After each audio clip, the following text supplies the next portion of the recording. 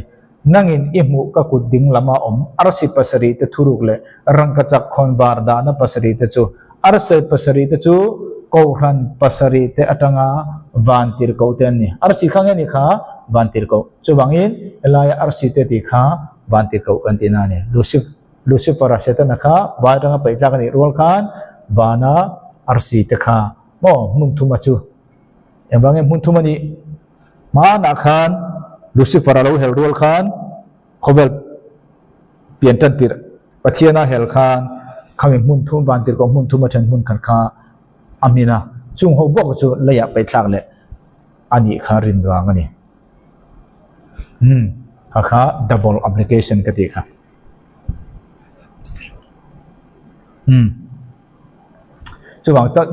chu bang ta chuan ta hian the first sedition before creation sedition ti hi enge kan ti chuan sedition ti chu sedition kan ti chu rorel tu an oma rorel tu te dan bo pelangai poimol wa kha sedition anti pathian in ahwat ber chu sedition engwange lucifer hi pathian dan masam ber bo pel tu ni chu setana hian chung tiang che chon ama nung zui tu re hi so pathian in arwat sorkhara mo ruai tu te mo dan an siam ngai zam zong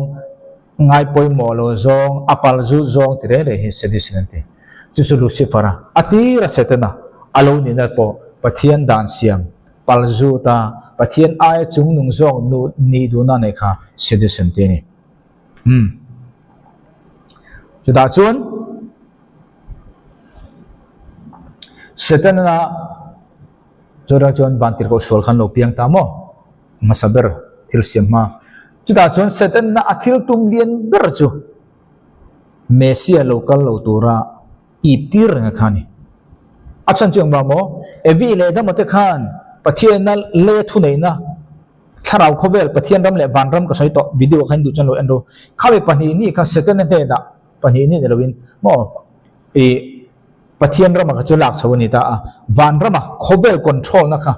second he na pe ka ni wangin chumi chu ron la khir le tura pathian in jeni subung thum chang sompanga alo ti amakha mesia virgin mesia mangalo piang tur ti kha piang thailo tur lo block ha analian berani kan soi to kha ma se chu chi rang mangin adang zo thai talowa changlina thupuan bung sompani changlina naw hin tir ni tura in pai mesia ma dragon chu ding ta chu pian tir ani rola ama naw chu mom turatan hei hi thupuan bung sompani om to ma se hei hian soi chu hunkal to isu lo pian lai mesia soi chu israel mari mo anam zongin israel chumi na apian rola heroda manga nauti chimit khani engwang mo piang ni alo turin adal zo lova alo piang ta piang tangei chu piang me ro se apian rola thature telia lo cham le ta kan te dro chu bang chan setana chuan enge kha mesia hi local lo tura ka ti thei chuan khovel hi khovel leilung mihring chu da thang mihring po kan tel khovel zong hi tlan ani lowanga pathia ni na tlan na abu sai hi abum thei do na ni setena hian mesia local turin dang thei ni se pathia ni na tlan na thuruk asiam zong alo bo se jong jong kha setan hian bum na mangin mesia kal thailura adal tla si chuan tunge tlan tu om tong nang le ke chu da that khovel po hi tlan ni don lo chu wang taka athil tum lian ber chu mesia local lo tura dan cha kha ni Israel mi te jrang thangin am hring zong en dang thailo to ba chuan alo piang tange iswa piang ro rin phaturin tile thaile lo mo kha kan thre tur chu ti chuan Israel kha nam anga alo pian kan te chu Israel nam anga lo pian kan ti chu nge kha Abraham atangin mana sang ka ko somli le pari atami kha kan sai lo Israel chu pathianin nam anga alo din Abraham atang alo kala nam som pani te po kan tiang chu athil tumber chu Israel kha nam anga lo ding Israel nesia pian na tur pathian abula kha ti chiata mesia local thai lo tura ti chiata khani thil tum Israel nam anga fo mani tang khan acha chu mesia hring tu tur pathian ruwa panania chumi chu ti che chuan mesia local thai lo nga mesia local thai lo chuan nang le ke khem huna khan kal mai ni lovin khovel hi ama du thun wa hen chat tu wa ni nom don ni ma se chu pathian thil tu mani lo wa mi hin min kan bokanga adam le evina setan na lo pek to kha an lo zor to kha akan bokanga khovel le lung hi akan bokanga chu vele pathian in he khovel hi a plan masa ang chia khan amalal ram kan tiang chu amalal ram kan chu ami hing ruat te manga opram adi kha a plan ne ta chumi chu lo cham tura setan phala na chu mesia local lo khani local lo tu tir khani chu bangin chu chuan chu tiang khop chen dal zo ma tang ma se setan kha om zia nei chuang ta lo ta a iso lo piang ka thawa Israel nam anam zo na bai mesia lo pian na tur ni tat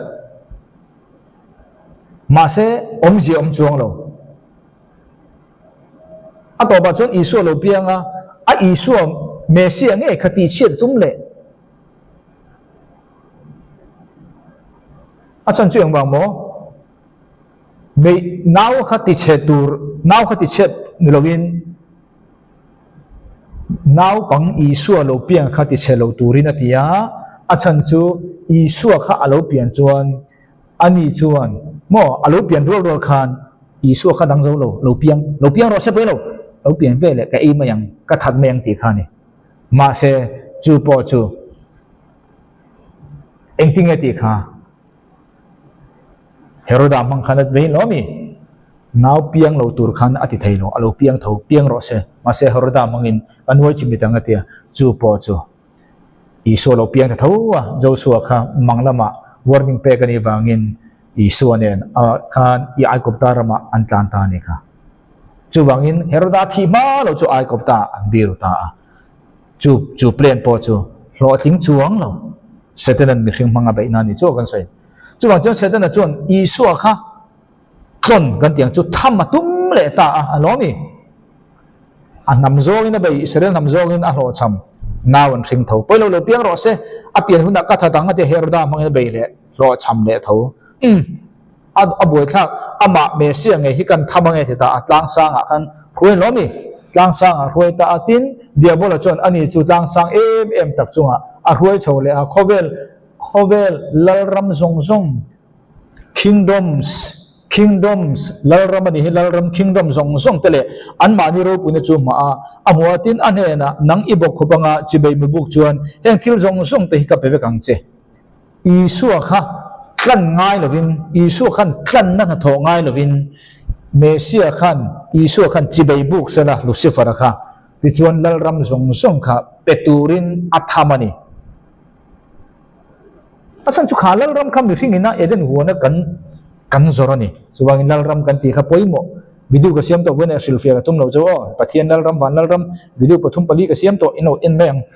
chu ani ta chu bang ta chun chu mi thingina eden huana an lo zor to ta kha isu in at kan le turani kan ti re khul tinani redeem save khani mai lo chandam ni kha mai lo redeem ti chu man pe ka ngai khul angai ka khani ta chu ta ka chu a isu nge a mesia nge kha aron thama lo cham tho a chan jeng bang mo man pe mi alwa isu thina thole na tel mi alwa chibei bu ka helal ram kha pek mai khat til tu mani tu bangin kan Bible na apoi mo ber chu lal ram hinia Bible pung puina tumne chandam na ni lo lal ram ani video khan jong jong ha ka siam to indu chon lu thirang chu bangin chu po chon om sia nei chuang lo wa kan let le anam alo piang rual in Israel abaya alo cham chu min wa naw lo piang lo turina beilea alo cham naw lo piang taro ro herda mai no chi bi tuma alo cham isu lo sei liana setan chon mi hring mang vek in isu chu tlang chunga thema heng te hi ka pe vekang che bokhobin chi be min buk la lalram kingdoms he khovel kingdom zong zong ka peng che tia alo cham le boka ato ba chuan Lucifer setan chuan isu kha crossia a kheng bet le ta ni rom si pe mang khan chu taka chu pathian ina mi hring le he khovel atlan na tura poimo berta zinga pakhat kha lo ni ta khen be kha chu bang da chon isu kha thi nge ngai kan sual te wangin thi mai kha ni lo Calvary cross ya a thi dan kha i thi dan kha mu mal takani tur ne isu kha kal ko thi mai kha pathian thil tu mane lo thi dan khan om zia nei ngai a chan chu kan sual te wanga thi tur ni wang khan chu bang da chon isu kha thi mai kha ni lo Calvary cross ya thi nge kha ngai cross ya eng bang mo chu kan zir don ta a chu bang da chon isu Christ kha thi mai kha ni lo khen be nge kha ni tur ni thing cross ya achan chuang wang mo Bible chuan tu po thinga khai kana oma piang chu an chedong aniang adita a lomi Galatia bung thum chang som pa Christa chuan ke ni chu dan laka an chia tangin min kan chuak to kha ke ma ni tan an chia a siam ni chungin mitin thing chunga in khai chu an chedong ani ti chu chi ani awangin isu hi kalkong a vuak hlum mai kha thailo a thi dat kha khen be ngai ni eng wang mo dan an chelaga ta chan chu kan ni tur chuan thing chunga khaya ngai nang le ke hian eng dan laga an chenga kan don eisu in ei chuan in ei ni la na in thi yang adam atana an lo ei dan an chekha isu khan chumi man chu ron tuar turin mo dan an chia eisu in ei chuan in ei ni la lang ti dan khereng chunga an ei luina awanga thi na lo thlen kha min ron khul dona mi ron chandam don lo mi ron khul redeem man pe ka ngai dona ama khan chui man angai khai kan ni kha ngai chu chok chuan isu kha nang le ke min kana khovel zor to kha setan te na kan the ni chu ba da chuan Deuteronomy bung som ni pakha chang som ni le pania chuan tin mi in thi na khop sual atia ti lumania thing lera in khai chuan aruang chu thinga chuan zan khuwa in om tur ne lowa chumini la chuan in phum tur ani thinga khai piang chu pathian an chedong ani nang le kai kha an chedong kan niam an chedong kan ni enge ei lo tur kan ei chu dan an chelaga ta kan ni tur chuan thinga khai khan mangin kan ni thei chu thinga khai khan ani lo chuan thi ringot kha nang le khai an chelaga ta min chandam zo chuang lo chu wangin isu kha thinga khen be nge angai na chu ani chu ta ka chu Lucifer chuan chi rang blockin isu lo ka lo na tan beima sela atopa chuan alho chamma atopa chuan thi namangin Calvary cross ya khen be namang khan setan khan rom si pe mang khan ne ta ai ngai ni ta khan du tok lokang chu wang tak chuan kan sualina aphu zong khrem na re hi isu hian atwar vek nang le ke kan ni na tur tan ka soile isual na banga aphu ipu kapu torna khrem na zong hi isu in kantan atwar vek chumi lakata kan ni the turin thi tur kan ni chon thi na boka tlan ngai kan tiam doro cheng noi za ka ba chuan min rul sakanga isu in ka pek ai pek ngai ka ti tur ai jong jong ati chawin ke hi khul chu ka ni chuang che chon ka sual na isul na awanga ichunga lo thleng tur jong jong isu in ator vek angai chu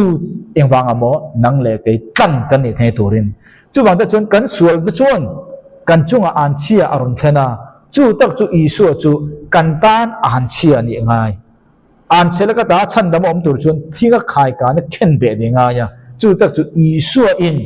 Calvary cross ya khan aron ke no thing ta ni maro chu setana khan isu krisa hi Calvary cross ka khen be hian mo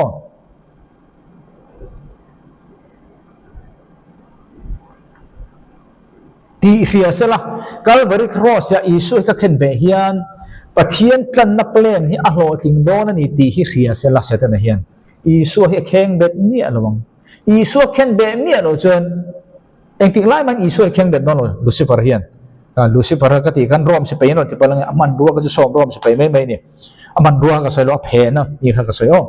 chu chu alo ni ta chu bangin thon khai ko rin bung ni chang sari chang kwa chuan nima sela thuru ka pathian atanga fin na kan soi jok thina fin na lia ku nge mai kan ro pu na lama pathian khovel ma in ru atani chu chu he khovel lal berte zinga tu ma hian an khelo anni chon chu chu lo khia sela chuan anni chon ro pu na lal pa chu an kheng bet don si lo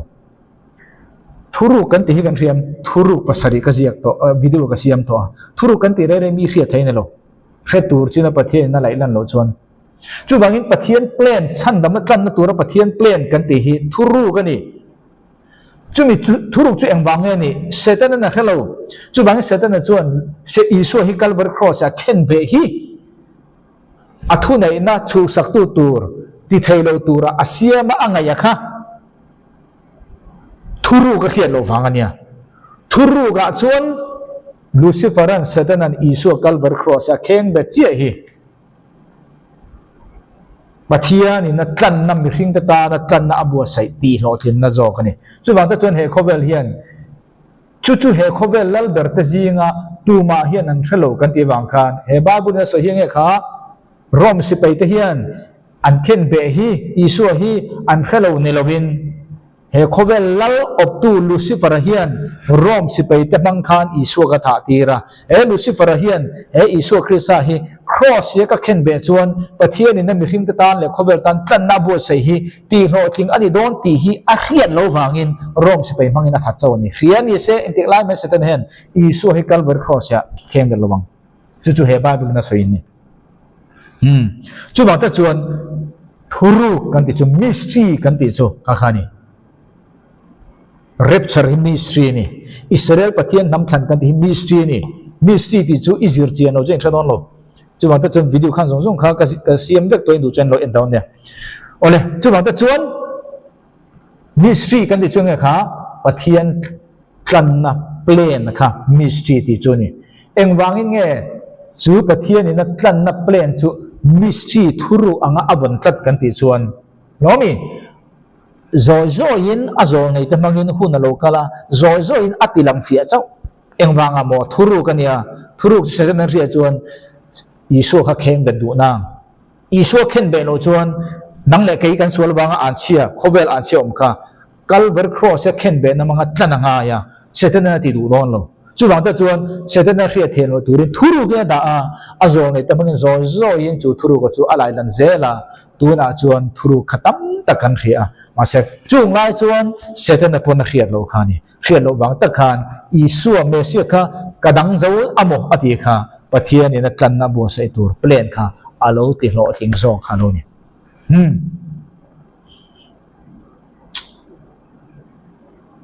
subang chuan he khovel lal kan ti kha rom se pe ni lovin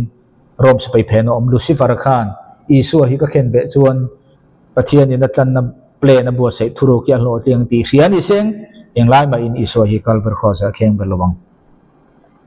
chu bang ta chuan Calvary cross ya khen be na hi pathian tlan na plan ti fam kim na pakhat ani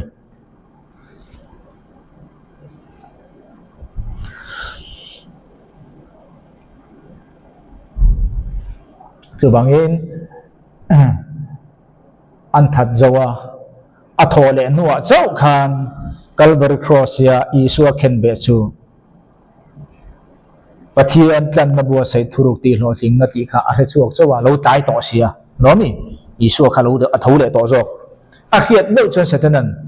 เฮกัลเบอร์ครอสอีสัวก็เคนเบนเฮียนปะเทียนกันนทุรุกขีตีโลทิงนั่นเรานี่ตีอันเสียเมลจนเราตายต่ออีสัวก็ทีน่าจังเราทอเลต่อจูเวลจนทุบวันบุงสองพันจังอาจวนตินอันนี้จวนมีปนเอาปังอาขินชวกตาตรงนั้นมีปนเอาปังอาขินชวกจูไม่เชื่อจวนเมเซียทีร์ตียงเน้นอันนี้จูน้ำจงโรเรลตัวจูนี่ตินอามาฟ้าจูปะเทียนเน้นนั่นแหละอามาทุทุงละมาจวนลักเชาอันนี้ตาอันนี้ตานี่ยิสัวตัวนักการสอยฮีทุบวันบุงสองพันเนี่ยเจียกมาเนี่ยเสทุบวันบุงสองพันเนี่ยเฮียนหุ่นกัลตัวสวยนี่ที่ข้าเรียบเตลบกตัวรอจะบางอินอีสัวข้าอารมณ์เพียงอาทิยาจูอีสัวจนนักกินเองที่โดนทีร์เตียงเนี่ยอันนี้จะน้ำจงกุมสังเลระมาอีสัวข้าละละนี่โดนทีร์เตียงเนี่ยอมโดนมั่วกุมสังเลระมาจุมีตานชวนอีสัวข้าทิยาดิสมลีเลยอมจุงหัวข้าปะเทียนเนี่ยนะฟานะลักชาวนี่ข้าที่เราได้ทีร์เตบุงขัดมั่วโอลิฟจางตั้งวานาคุยเช้าอันนี้เท่งค่ะเฮียนาริโกตันนี่จุดมีองค์เจ้าจูหุ่นกัลโตมาเซล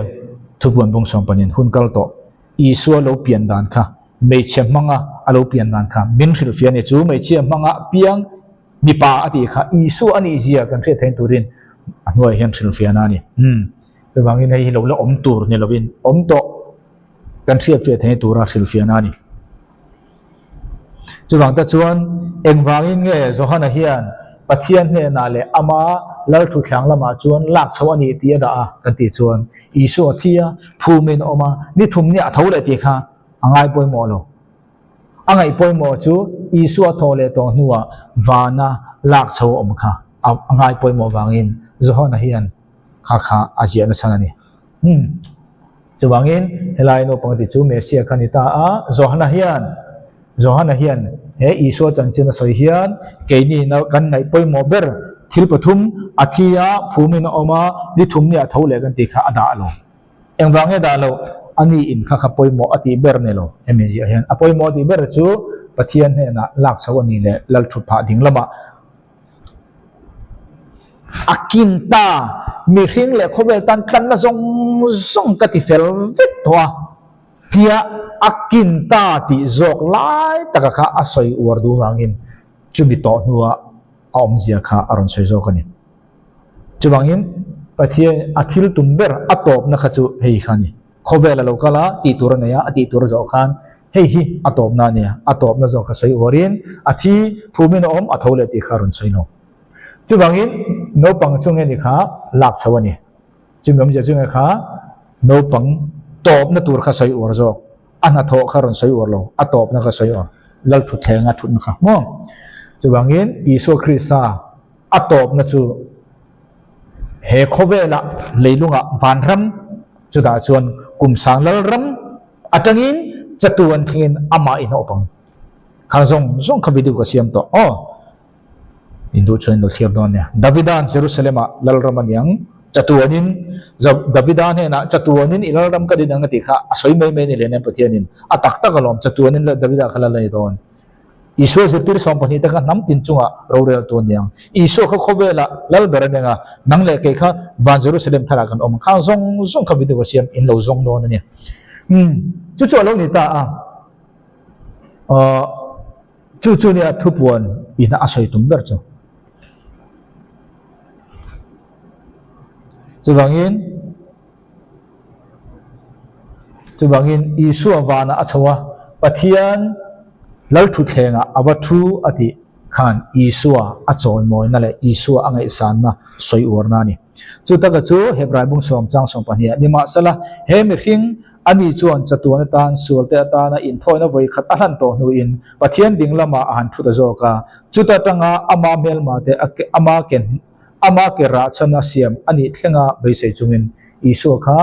วานะโคเวลโลกาลันตุรซงรอนทอกเจ้าตัวอากินตา it is finished ที่ตุรซงกันเล่นเจ้าตาที่หัววานะลักชาวนี่ ma se na kina chuan mel ma te second coming a chuan hemi huna hen aron kal le ron ni mel ma te aron ram be don second coming amo chuwangin isu wana lak chawnia lalpa pathian lal thu thlenga thu kan ti khan enge asoitum ka ti chuan he tlan na a thona kalkonga le pathian thuru ti zo ani to zia kha asoi orani ti tur nei to lo thuru zong zong ti zo ni to kan na zong zong ti zo ni to akinta calvary cross ya asoi da ti tur zong zong pathian in na ti to zong zong kasian kalen zo to ti kha ani chuwangin tuna ama bak chu isoi tuna hian lal alani lo pui thiam chawani lal ani hu chu second coming a lal ron tan don chuwangin tuna isoi na ama bak chu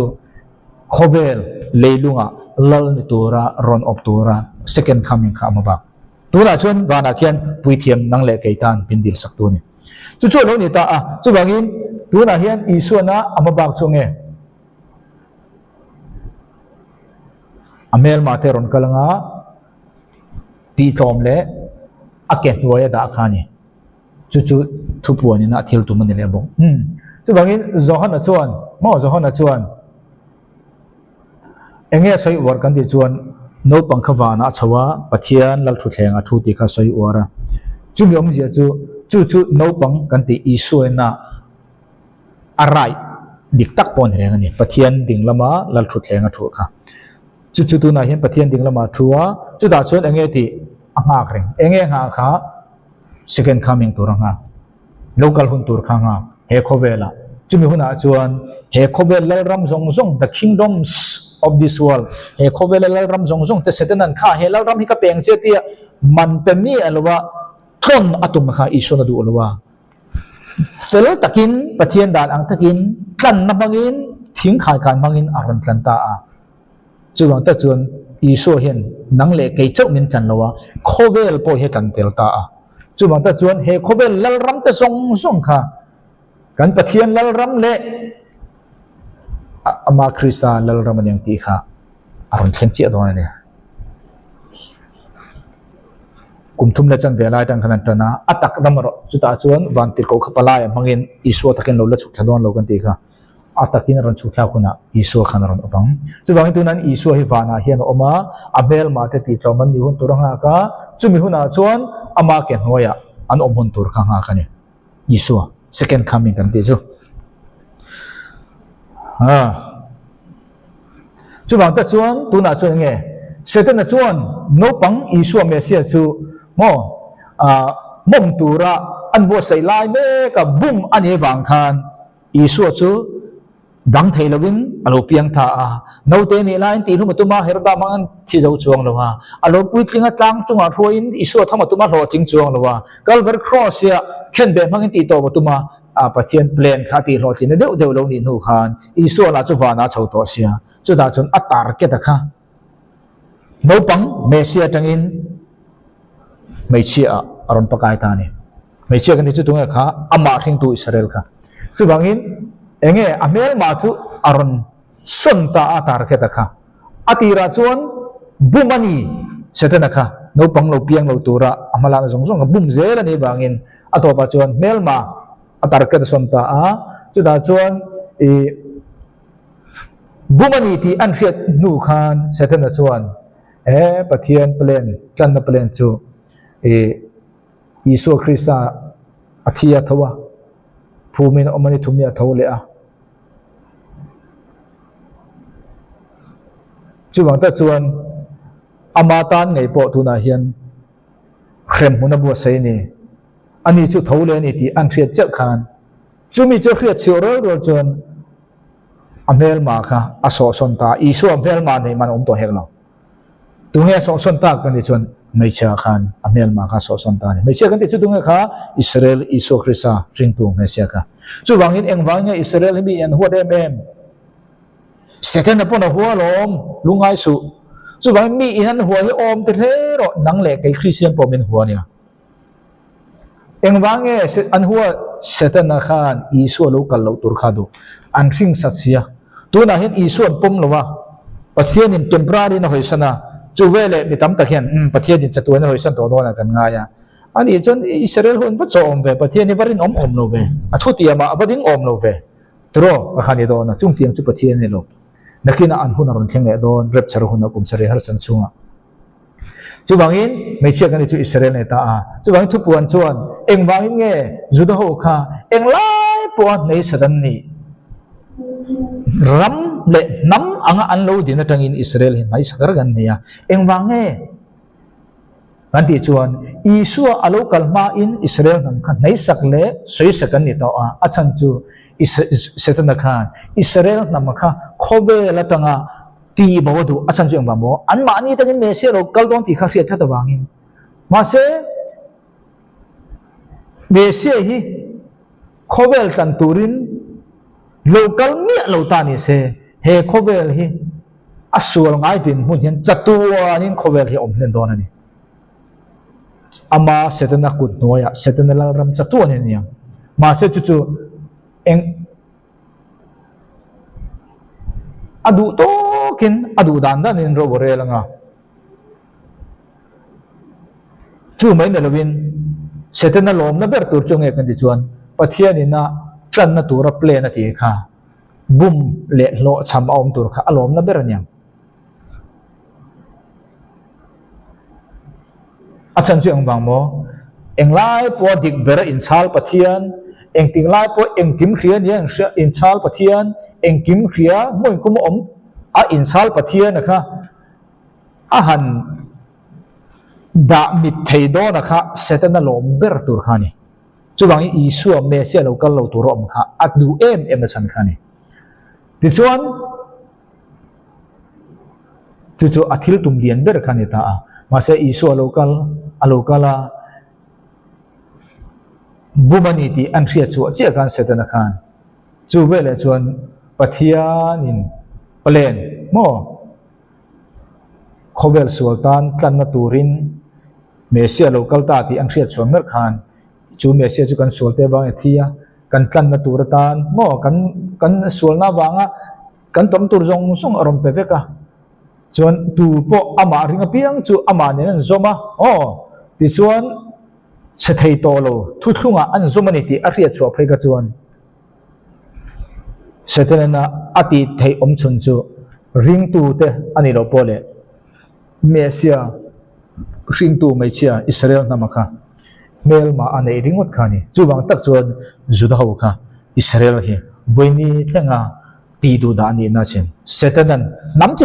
khang phangena ti du da isu local ma in local thailo turin setena kan dang isu local a athia phumina ma thole nu khan mesia kha aro mesia khan Israel khan mesia kha ring chuak ta sia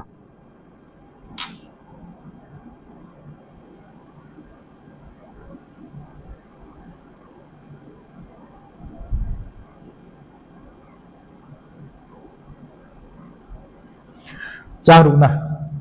thubuan bung sapani tin meichia ero chu thaler chunga atlan chata a tunga meichia kha Israel anam thaler chunga atlan chata a chuta pathian atanga bo sei mun ania tu bo sei nge pathian atanga bo sei an tlan chen na mun ni pathian bo sei ni chuta chuan ni sang khat zani le somruk chung ani chu ama chu an chom turani ning jang nge ni sang kha zani somruk thleng jang nge thla somli le pani kumjong in kumthum le chanve chu bangin Daniel abung som pani kadi thupuan bung som pani chang khan changa hian setena ban in do na ti lo kha chu setena pai thak ti lo kha chu hun kal to kha atam zo ka sei ni zo han chuan pakhat na engwange khovela awan khatna tangin leya pai thak suala lo na chan he ta Lucifer hel na chan kha hun kal to mase van khatna tanga le pai thak kha asoi fia apani na chuan engwangin nge setena hian heng tiang thirati bi takin Israel ham chunga engwangin nge judo hi ti du da anni asoi fia le dok mo ti chuan charuk na kan thlen chuan enge kan lo thang ta charu na kan thlen chuan tu na kan zirla tanga din mun dik tak kum thum le chan ve har san na khani ta helai hu ro ha e kan chia to chu chu ta helai mun kan thlen ta ni chu chu dan mathai khan na choi ta ti tieu tu ten om ti ha kan threm ti tieu tu ten om the abomination of desolation antichrist inani ti chuan khoyang en tan tur kha wilderness ya khoyang en ni sang en om do ni sang khat zani somru kum thum le chan ve ai lai tan tur kha pathian bo sai thaler chunga ni ho mathai hian engtin nge soi ve mathai bu somni pali kan siar chuan kum sari har san chung hemi mathai bu somni pali hi detailin hun nung rilok thuang na ti pa som chuang ka siam in lo thir don ania daniel hapta mo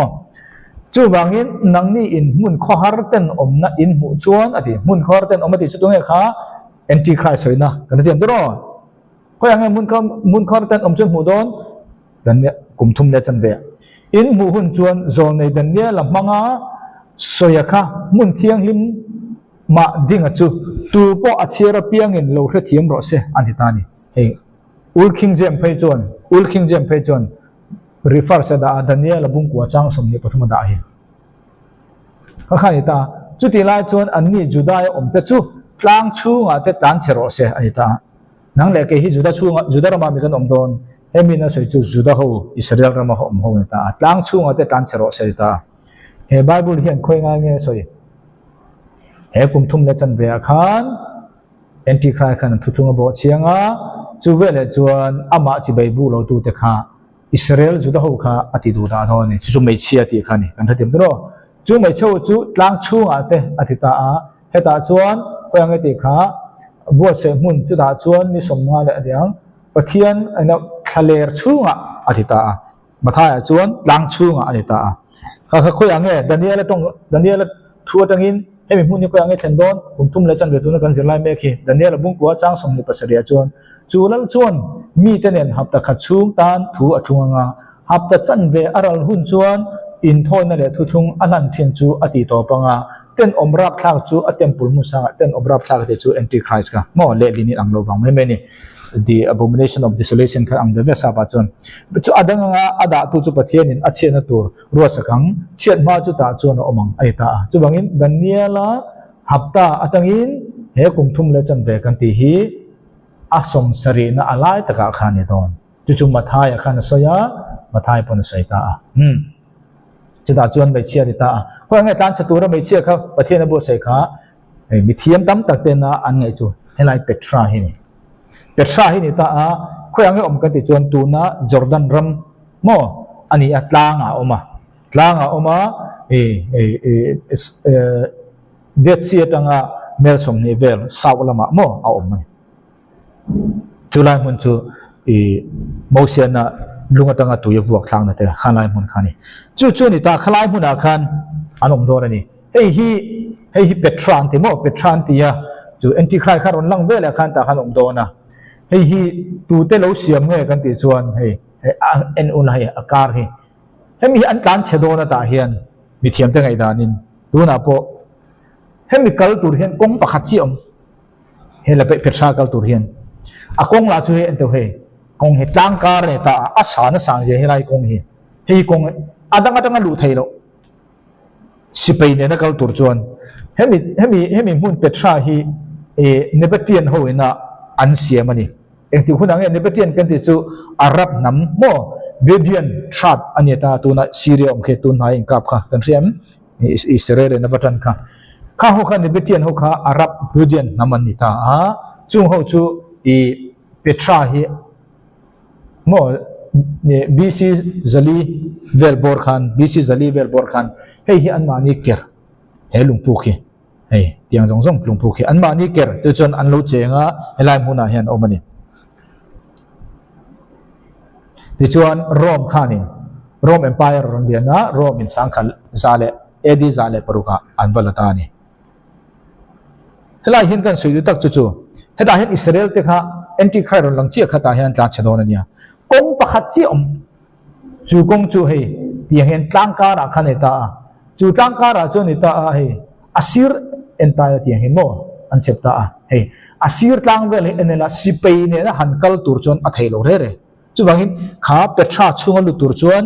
kong pakhat chi oma kong kha zau vek anelo athen chu fit somli fit somnga fit somthum fit somli te athen chu fit thum fit nga ta fit duk chau te ni adang kha tlang lung nen vek ani ta chu wangin nebatian ho kha an oma ne atlang chebel mo chu wangin sipei ne na hankal tur mi malina amo mi pani thum chen za ne na tlang lon ka chon thaye ma sipei ne na ra do tur kal tur chon kwa kong lo tang chon tu ma kal thailo chu wangin Israel fa te kha kum thum le chan be chi kha ta hian tlang chianga chu ta chuan he rom khan engting e nebatian ho hian nei kan ti chuan an va do khan zale paruk vela an la thailo ni rom khan sipei sim ni de sanga bel kal anga ngai ni rom sipei ho khan kan sai to khan hey kong khat chau ni sia fit nga fin ruk vel chau ni chun sipei tam tam lu thailo sipei pathum li ben lu dang hela dang tam tak chun an lo that zel an ne thailo asang la chu heta then ka chu fit sang khate sang an de ti kha chu ni de wangin rom sipei khan an la lok thailo ni ato ba chun an bei donga chu tiangan bei dong la khan sipei pakhatin atol thu khan I lekha va pir fu chu ta chuan I leva pira khan I lein hoya khan lui korte kan tiang chu alo oma chu amuta ava chui hong kan tiang chu chu drang chon o helai om nebetian ho hi hemi tlang atanga tuil nar la in an lo nungani ti khan theda tangin an tui nar ber hiti chatela an tui halanga chu vele chuan lo chuak turin kan ti lui thayang an ti ta an in chom na ber tui an ti chat sakawangin an ne thei chau ni Rome Empire hian Israel fa te an ta chet huna po engting e ani le chung tin chun yang kan tianga Mosia tui pui tui lunga tanga tui wok cha kha kum somli pathian chomang che khan helai muna he pathian chomang ti kha ani ole chu bangin boina kanjir thupuya chuan thupuan bungsom le pani chang khatang chang rukhania wana indona omti khani ngai thatu zong zong te he thupun mang hian lalpan tharamit barna tharin pe theu chero se kalome